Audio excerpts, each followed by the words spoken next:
రజనీ గారు, ఈ రాష్ట్రంలో సార్ ఈ రాష్ట్రంలో ప్రతి సమస్యకు ఒక మేకప్ వేసి తమకు కావలసిన విధంగా టేకప్ చేసి డైవర్షన్తో దాన్ని పేకప్ చేసేస్తున్నటువంటి సిచ్యువేషన్లు కనిపిస్తున్నాయి. ఈరోజు ఇప్పటికిప్పుడు ఈ రాష్ట్రంలో అత్యంత పెద్ద సమస్య ఏదైనా ఉందంటే అది అమర్నాథ్ గారు మేకప్ పైన మాట్లాడినటువంటి సమస్య. ఈరోజు ఆయన పిలిచారు, పాపం ఆయన మహిళా కమిషన్కి వెళ్ళి వివరణ కూడా ఇచ్చి వచ్చారు. ఏంటి ఈ రాష్ట్రంలో అసలైన సమస్యలు చర్చలో ఉన్నాయా, లేకపోతే వీటికి మేకప్ వేసి వాళ్ళకి ఇష్టం వచ్చిన రీతిలో టేకప్ చేసి మొత్తం పేకప్ చేసేస్తున్నారా? నమస్తే సార్. ముఖ్యంగా ఏదైతే మహిళా కమిషన్ చైర్పర్సన్ గారు ఒక ప్రెస్ మీట్ పెట్టి ఉండాల్సింది. ఆవిడ ఎందుకు ప్రెస్ మీట్ పెట్టలేదంటే ప్రెస్ ని ఫేస్ అయ్యే ధైర్యం బహుశా మహిళా కమిషన్ చైర్పర్సన్ గారికి లేదు.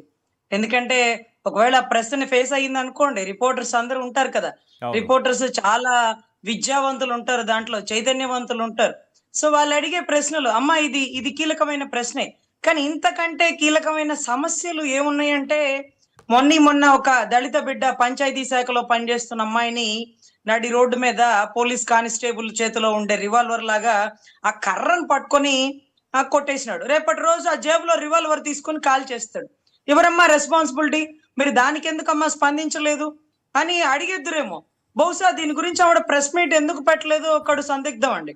అంటే ఏదైతే మేకప్ గురించి అంటే నాకు చాలా ఆశ్చర్యం అనిపిస్తుంది. ఆవిడ గతంలో ఒక అసెంబ్లీలో కన్నీటి పర్యంతమై ఏడ్చిన దృశ్యం నాకు గుర్తుందండి.